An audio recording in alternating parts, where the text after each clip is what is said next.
Hey guys, it's indiachristina and welcome back to my channel.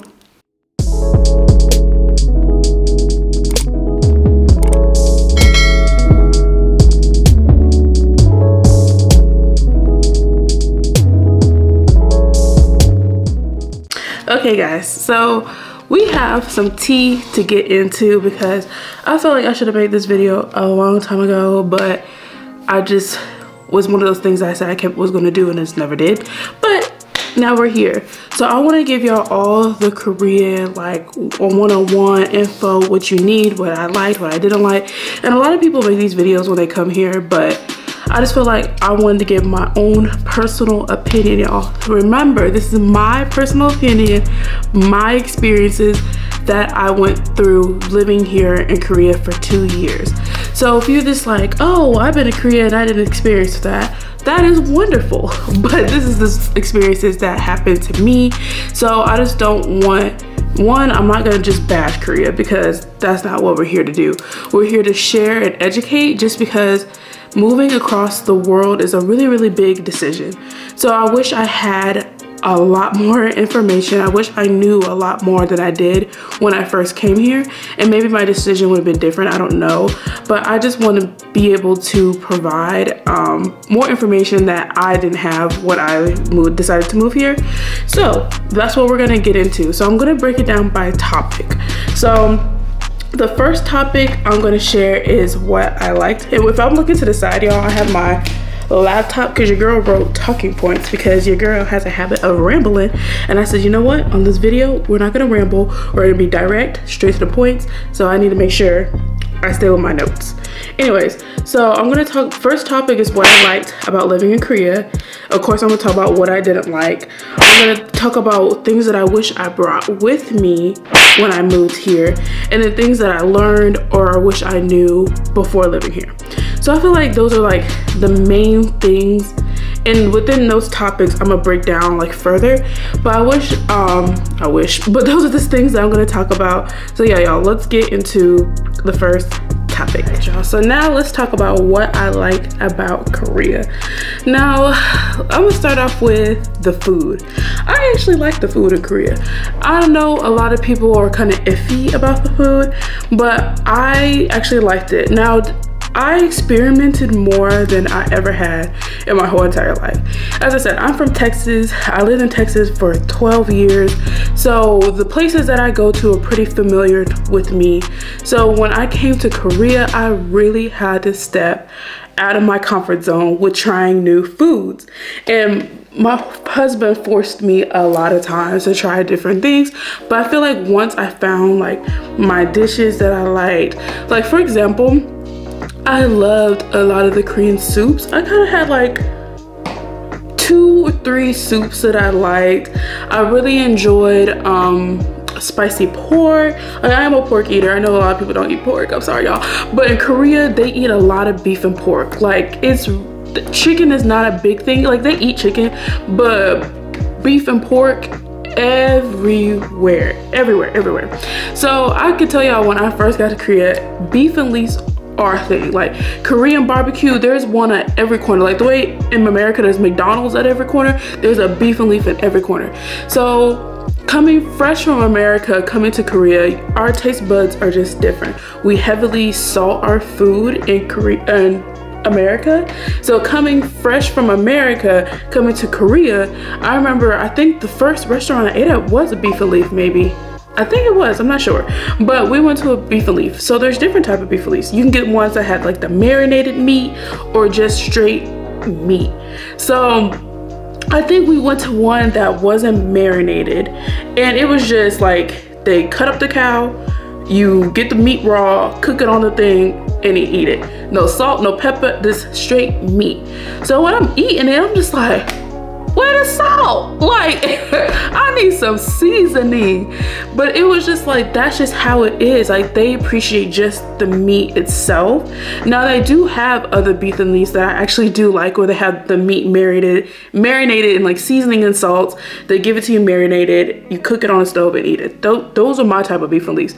But I realized the longer I lived in Korea, I was okay with going just to the plain beef and leaves and not even like complaining or saying, oh, it's salt, like I need salt.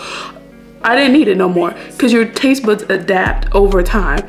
And it's funny, like when I've been in Korea for a while and I go to America, everything is salty. I'm just like, my Lord, they salt their food too much in America. So that's just like an example of just how your taste buds change over time. Now, also with the food is so fresh in Korea. So they don't put any steroids, nothing chemical with their animals. They don't do none of that. So you initially just off rip taste the difference of the quality. So I really enjoyed all the fresh fruit, the fresh meat, like chicken. When you go to America, chicken like this.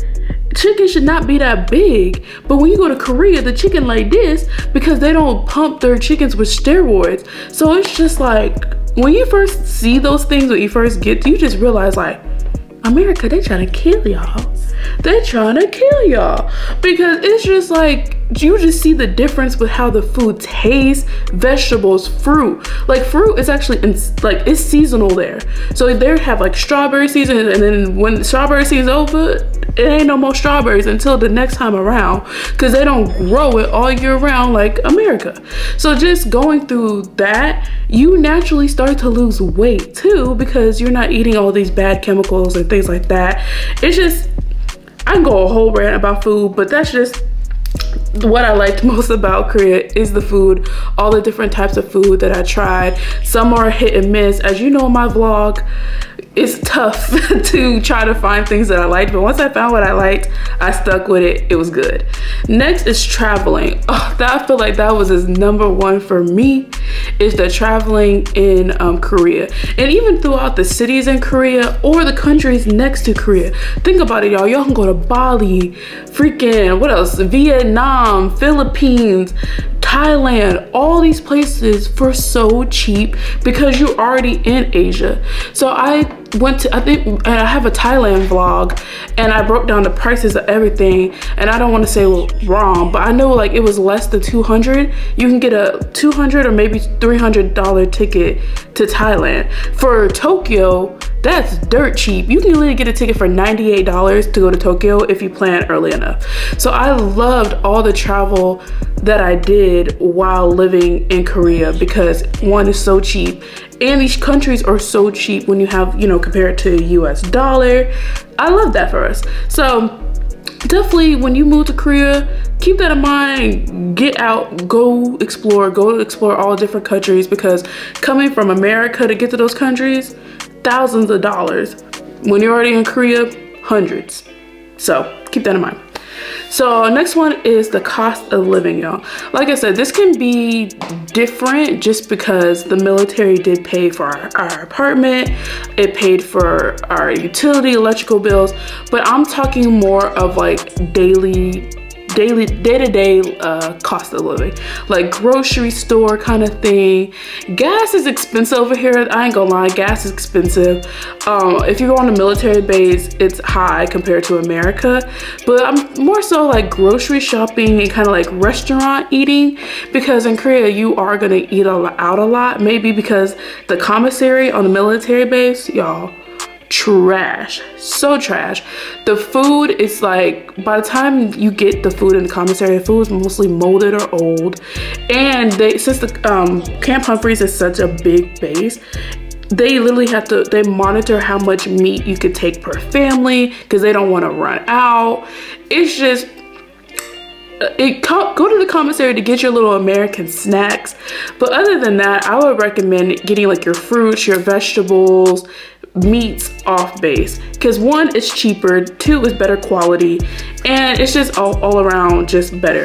But just the cost of living itself is so much cheaper than America. Now, if you go in a military base and the stores that are around the military base, they be trying to give American prices, but when you're like away from the base and in Korea, like it's so much cheaper just to do things, and the cost of living is so much cheaper than America.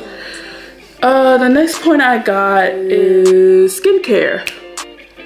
Yeah, y'all, Korean skincare. I didn't know nothing about Korean skincare until I moved here. Like, first of all, when I moved here, I didn't know nothing about Korea. I didn't watch no K-pops, no K-drama, Korean skin. I didn't know. Korea just never existed to me. Anything Korean never existed to me before I moved here. But one thing that I was like kept seeing is Korean skincare. And all of y'all, once y'all move here, all of y'all, you and all of them, all I know is my best friend. I love that store. I loved that I got to try so many things. And I'm gonna start my video of my Korean skincare. I loved like clear, crystal clear, skin glowing, still using Korean skincare. I love the face masks. I got like serums, cleansers, lotions, like loved it all. I love trying new stuff. Of course, I do your research, you know, make sure, because they do a lot of the products that have skin bleaching in it, just because they like to be white as ghost. So just make sure that you don't get anything with bleaching and stuff like that. But once you find your product, stick to it. I would love the experiments with the skin mask, like loved it all. So I highly recommend, go to Olive Young, do your research, get into the Korean skincare. Now, I don't know what point I'm on now, but let's talk about the weather, because to some people that's important. To me, I didn't care about the weather. I didn't even think about it because I'm from Texas, y'all. It's hot all the time. It's dry all the time. So I was actually excited that I lived somewhere that has all 4 seasons. So it does snow in Korea, because a lot of people don't know it snows here, but it snows. Now it doesn't snow, like if you're in the Pyeongtaek Camp Humphreys area, it snows like, I would say, I don't know, but it snows. So it snows for maybe like a month, and it's like light snow and then it goes away. It depends. But for me from Texas, I haven't seen snow in 12 years. So when I got here, I was just like, oh, it's snowing. I was just so excited. I love snow, but it's a vibe. I like the snow. Fall. From Texas, I experienced no fall. So to me, fall in Korea is the most beautiful time of the year, y'all. And I'm gonna insert some pictures, some videos. Like, I loved it. Now, if you're from somewhere in the United States where you guys have a beautiful fall, it's nothing to y'all. But like I said, I never experienced fall. So I loved it. Now, summertime in Korea, the humidity is so bad, y'all. So bad. Like literally you could walk out of your house and be dripping in sweat. It's like right now, but I think it's between like June, July, August. That's the time where the humidity is bad, like so bad. But springtime, oh yes, spring in Korea, beautiful. Cherry blossom season, beautiful, beautiful, beautiful, beautiful. It is crazy that people will literally travel all over the world to come see what you see on a daily. Like, that's crazy. But yeah, cherry blossom season, fall, winter, like you get it all in Korea. So that's just something to keep in mind. It's just, what type of weather do you like? If you hate snow, just keep in mind it snows in Korea. Number 2, let's get into the hair. Now, I wish I did tap into the braiders, but y'all, there is braiders everywhere in Korea. The African aunties are out there getting their money. So I'm gonna put in the page where you can go to, where it has all the braiders, hairstylists, all this and that. But the only sucky thing is that some of the girls that are in there are military people. So they're only here, you know, a year or two, and then they're out.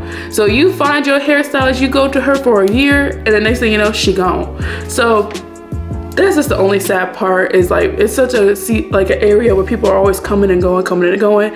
I personally had a girl that did my wigs, loved her down. She did so good. And then when she left, I couldn't find anybody else to do my wigs as good as her or better. So I just started doing my own hair. So that's the only thing that I would say. But everybody, there's for braids, everybody is for braids. Wigs is a little bit hard. If you're a natural hair girly, there is, I think her name is Miss Kim's Beauty Shop. Miss Kim, she's a Korean lady, but she know black hair. She relaxed I actually went to her. She relaxed my hair.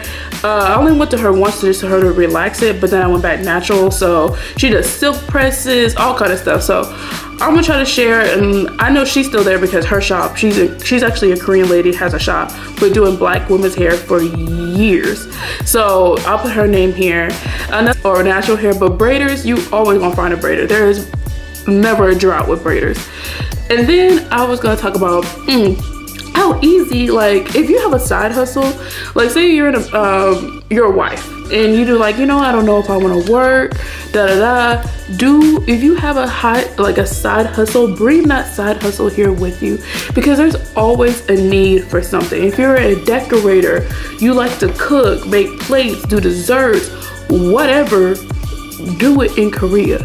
Because now you're gonna have to do it from your house because you can't own a shop or nothing. I don't know the works about that, but it's very hard for foreign people to start businesses, so everybody just runs their business from the house. So I would just say there's a lot of opportunity with that, because it's a lot of slim pickings, like people coming and going. If you're just now PCSing and you want to start a decoration business, do it, because there's so many opportunities. Now, is it hard to get stuff? Which I'm gonna talk about what I don't like, and I'm gonna talk about the shopping and this and that and ordering online, all that. But if you can come, if you're able to put that in your PCS stuff, or have the military movers, or just want to move it yourself, I recommend moving your side hustle with the lash tech, nail techs. Do it here, because there's always room. There's so much opportunity to do things. All right, y'all, so let's get into the second topic, which is things that I didn't like about Korea. Now, y'all, before I get into this topic, remember, this is just my personal opinion. Don't get offended. It's not about y'all. This is how I experience things. Now that we got that disclaimer out the way, first topic, y'all, as a black person that lives in Korea, you're gonna know that you're black. If you never knew that you was black, you gonna know when you come here. So they're gonna stare. They are going to stare. Now, I realized I don't like to be stared at. Now, I understand that some Korean people never seen black people in person a day in their life. I get that. I understand that. So I'm gonna give y'all an example of the acceptable kind of staring and the unacceptable type of staring. So if we do this, I'm gonna act like I'm a Korean person seeing a black person for the first time. You know, just the quick little glances, the quick like, okay, acceptable, because you know it's new, you ain't never seen it before, you're just like, wow, okay. But the type of staring that they do here is the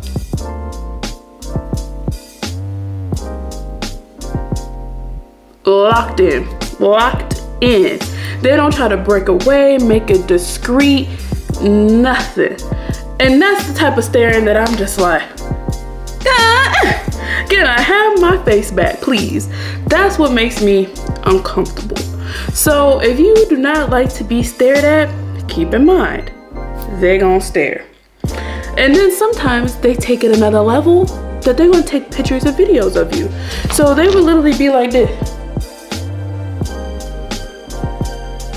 As you're just walking, as you're minding your black behind business at a grocery store, at a festival, sitting at a park, you just being normal, and somebody's gonna have a phone, record you and take a picture of it. Now, what are they doing with these pictures and photos? I don't know, but be aware that it's something to think about when you are a black person living in Korea. This is how it is. It's not gonna change. So me coming here and not knowing any of that, I was off guard. I was upset. I used to get frustrated, and I realized I found a solution. So when they're staring, they don't like to be stared at back. If they're taking a picture or video, they don't like to have a picture or video taken back of them. So me being the type of person I am, I will stare back. I'm not gonna lie to you. If you looking at me like this, I'm looking at you like that back. And they will break eye contact and they will look away. So, but of course, if you're closer to the base, the more Americans there are, there's a lot of black people on Camp Humphreys, a lot. It's an army base. So just keep that in mind. When you're closer to the base, more diversity. When you go away from the base, less diversity.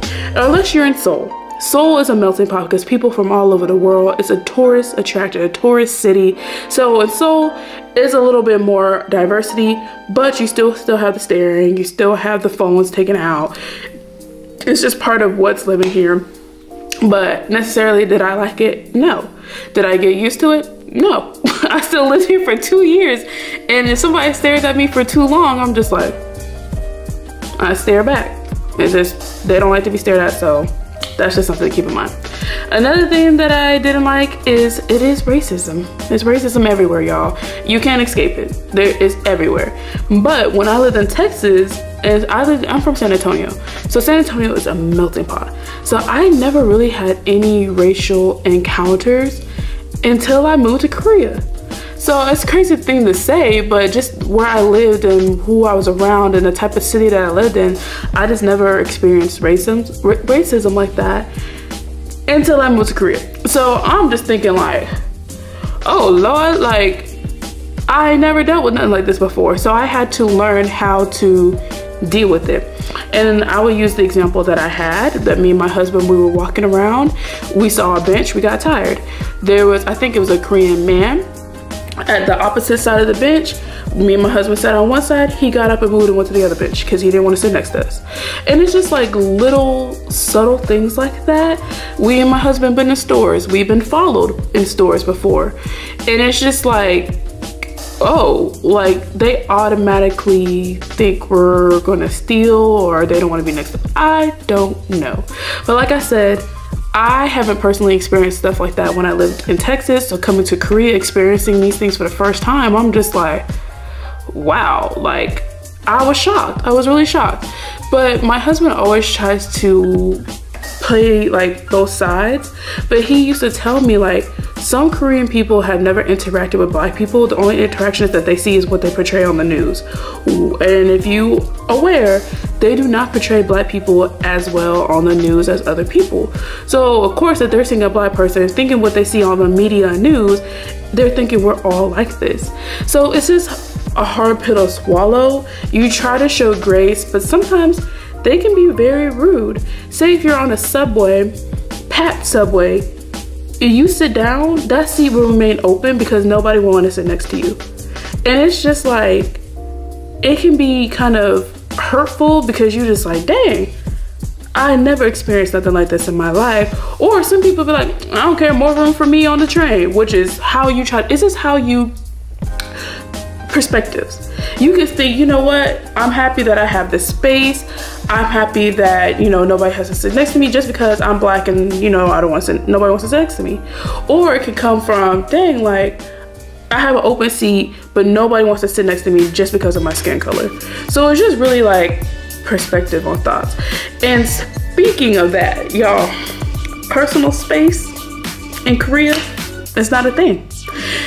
When I tell you that has been a triggering thing for me, I'm not gonna lie to y'all. It's hard because I love personal space. Stop me from moving Korea? No, but it makes me aware. So that's the reason I'm just throwing these things in here. Next, isolation.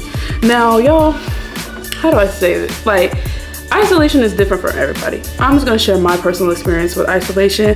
It was hard for me. Like I said, I came from Texas. I lived there for 12 years. My family's there, my friends there, everything I know is there. So moving across the world, knowing absolutely nobody except my husband, it got isolating because he's leaving, going to work, you know, socializing. I had nobody to talk to. So of course, you know, people are only a phone call away, but of course the time difference, so you can't talk to them as often as you like to talk to your friends in America. So it was hard for the first year. It was very hard. I couldn't find, like, there's groups like, you know, Facebook groups, ladies groups, but it's still like kind of hard to find like your people. And I feel like living in Korea, I found people here and there, but of course people move, people come and go, so it's hard. So I never felt like I had a good sense of like community in Korea. But if you're a shyer person or it's hard for you to make friends, just keep in mind that your partner is going to probably be your main source of social interaction. especially if they leave to go to work. You're in a house all day, they're coming home from work, and this is the first person you to talk to all day. So those are just things that I wish I thought about more of, how much isolated I was gonna be in Korea. Now, the thing is, I was scared to live in Korea. Like the first year, I was terrified. I didn't want to drive. I didn't want to explore because I wanted to do everything with my partner. I was scared. But I had to get up out of that because I realized I'm wasting this beautiful opportunity to live in this country, and I just see the four walls of my bedroom. Like, no. So when we got a second car, I was out. I was going to coffee shops. I was exploring, going out, and I realized that's where I found my joy and peace, when I was exploring and doing things that my husband, he don't care about no coffee shops, y'all. He doesn't care about the aesthetics. He's just like, so I found things that I did to make it enjoyable, and I started doing it by myself. Did I wish I had somebody to go with me in the beginning? Now, I don't want nobody going with me, because I realized that that's my me time, that's my self-care, that's my time to just do what I enjoy. So I realized that isolation made me stronger, because in Texas, I wouldn't go nowhere by myself. Anytime I wanted to eat, go to the movies, just explore, I would call up a friend and have somebody to go with me. So I realized the isolation that I dealt with in Korea actually made me stronger to do things alone. So it's, you know, a little positive and negative, however you want to take that, but isolation is real out there. 2, the air quality, y'all. I should have put that with the weather. The pollution, the air quality in Korea is bad. I ain't gonna lie to you, y'all. Like, you can literally, like, you have the weather app, it would tell you how bad the air quality is today. And usually, like, if it's real bad, you can see the cloudiness in the air. So that's for people that have bad allergies sometimes, or coughing and hacking. It is gonna be a little bit more worse just because the air quality is so bad in Korea. And then let's talk about the shopping and ordering, y'all, because that has been one of my main struggles. So if you're more of a curvier person, you got hips, butt, boobs, whatever, it is rare to find stores in Korea that's gonna fit you. So you're gonna do a lot of online shopping. Well, online takes about a 2 to 3 or a month to get to. If you're ordering Amazon, even if you have Prime, it still takes 2 to 3 weeks to get your Amazon stuff. If you're ordering from Shein, Fashion Nova, now Shein, if you do have a Korean address, I did heard that you can ship your stuff to a Korean address, but you have Shein Asia, not Shein USA. So it's just different things. You just have to know your size. But you know, that's the quickest way. Fashion Nova, child, good luck. Good luck trying to get Fashion Nova, because if Fashion Nova in the US, they lose my package all the time. So I would just say shopping is just, you know, if you're a skinnier person, you got more luck. You can wear, you know, go to the malls, go to the stores, but I'm just saying this is for like my heavier people. Do your shopping before you come, or just be prepared to wait 2 to 3 weeks before your packages. Or, you know, you can go on the military bases pages, like they have like Humphrey's Clothing, and there's people that sell their clothes that are bigger. They have like a whole plus size Facebook group. So there's options, but just know it is very limited with the clothing. All right, y'all, on to the next topic. So we're gonna talk about what I should have packed with me before I moved to Korea. And natural hair products in general. If you have your favorites, your go-tos, pack those with you. Or if you already have your address, your APO if you're on base, or your Korean address, ship them to your house if you can, if you don't want to put them in your suitcase. Because in the Camp Humphreys area, there is a beauty supply store. Is it anything like America? No, it's just the best thing that they have out there, but they are expensive because 1, they know they can upcharge because there's not a lot of them. 2, you're paying for how, you know, you can just walk in the store and grab something. So you're paying for the convenience. So say for example, there's a can of Got to Be spray.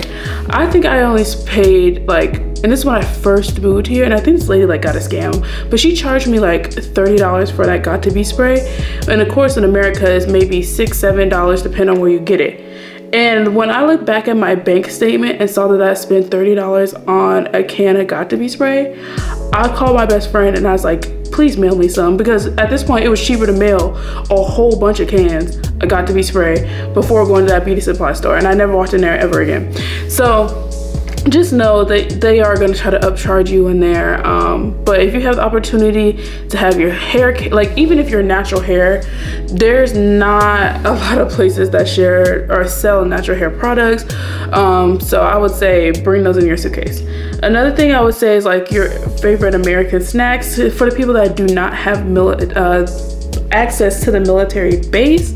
If you have your favorite little go-to snacks, put them in your suitcase because like I said, a lot of they have, like, say for example, Doritos. There are Doritos in Korea, but they taste different because sometimes in Korean snacks they make a lot of things sweet. So it's like a sweet flavor on the chips, the Cheetos, Doritos, and it's like, I particularly don't like it. Maybe you might like it, but when I want Doritos, I want it to be cheesy, you know, like not sweet. So I would just go on the American base, get my regular Doritos and call it a day. But like I said, for people that maybe do not have access to the military base or the snack that you may love, it's kind of rare, it's not, you know, very known, maybe very popular in America, just bring it with you. Now you may run out, you might have to get a little care package later, but just put it in your suitcase. Another thing I would say is any type of shopping, clothing, get it while you can before you come over here, because I stated before, it takes 2 to 3 weeks to get things, and Amazon return, yeah, you gotta pay to return things. So it's like, I'm not about to do all that. So once you order stuff on Amazon, you stuck with it. Unless you want to pay the return shipping to ship it back, then of course, you know, you get your money back, but you do have to pay for shipping. So I would just recommend whatever you have in your cart that's small, or clothing that you've been like, oh, I've been waiting to do this haul, do it, get it now. So that way, when you're more settled and you figure things out, you can do your shopping and things like that. It's basically what I learned living in Korea for the past 2 years. And there's a lot of observations that you can make living here, some positive, some negative, but it really just is an opinion based. So what I think is a negative may be a positive to y'all, and what I think is a positive may be a negative to y'all, but these are just things that I learned. So overall, living in Korea has made me so much stronger. Like I said, I was so scared to do things alone when I first moved here. Now I prefer to be alone. Like I would literally drive 2 hours away to go look at a nature spot, a cafe. When I first moved here, I would never have done that, but it's so easy to get around here. Neighbor maps, I should have put that in the negative. No Apple products work here. Find My iPhone, location, Apple Maps, none of that works here. So keep that in mind, no Apple products. But your iPhone does work, of course. But I'm just saying, like, Find My iPhone, AirTags, none of that works here. So just learning the Korean apps help. Neighbor Maps, Waze works. Literally type in your address and go. There's so many more signs here that are Americanized that you can read. So they have it in Korean and in English right at the bottom. So street signs, road signs, everything's in English. So, and the way they drive, like it's pretty much the same rules. Now, I should have put this in a negative also. Now I'm thinking of everything. Koreans drive horrible, y'all. And I think that's a lot of reasons why people are so scared to drive here, because I don't blame y'all. They drive horrible. When I tell you they run red lights, they make up their own rules when they feel like it. There's speed cameras on every street. So you can go ahead and speed if you want to, but you can get that ticket in the mail. And they're not expensive, y'all. So tickets compared to Korea than America are cheap. So you can get a ticket for $10, $12, but of course the longer you wait to pay, the more expensive it gets. But the tickets are cheap. But there's speed cameras everywhere. They make up their own rules. They swerve into other people's lanes. I was literally at a red light sitting, and a lady was coming onto me head on because she thought she was in the other lane, but I was in the turn lane, and she honking at me like I'm in the wrong. And I'm just like, lady, you're in the wrong. So that's another thing that I will say. Korean people are very, I don't want to say the word entitled, but it's very much like you're a guest here, so you need to respect what I do. So say for example, they will argue you down to the T. In Korea, they are by the book. There's no bending the rules. There's no, it's one way and that's the only way. So say for example, if the burger is always $2 and it's gonna be $2 for the rest of their life. It's never gonna change. So even if a rule may come around, or hey, I've been coming for 12 years, can you give me the burger for $1.99? They're gonna be like, no, it's still $2. So there's no bending the rules with any Korean person. Like you would say in America, like some people are really rule sticklers and then some people bend the rules. I would say overall, everybody in Korea does not bend the rules for no body. And sometimes that can get a little frustration, like when it comes to paperwork. Say they've been doing this type of paperwork for their whole lives and a new rule comes around and you can be like, hey, this is how it's done now. They'll be like, nope, we're gonna still do it this way. And it's like, oh no, I have the new rule right here in your face. No, we're gonna continue to do it the way we know. So it can just be frustrating in that way. That's also something to keep in mind. But back to what I was on topic with about how Korea made me stronger. You just have to learn. You always have to remember when living here in Korea, you are a guest. You are a guest. I will say that again. You are a guest. So you just have to keep that in mind. I'm trying to think about anything else. Oh, club life.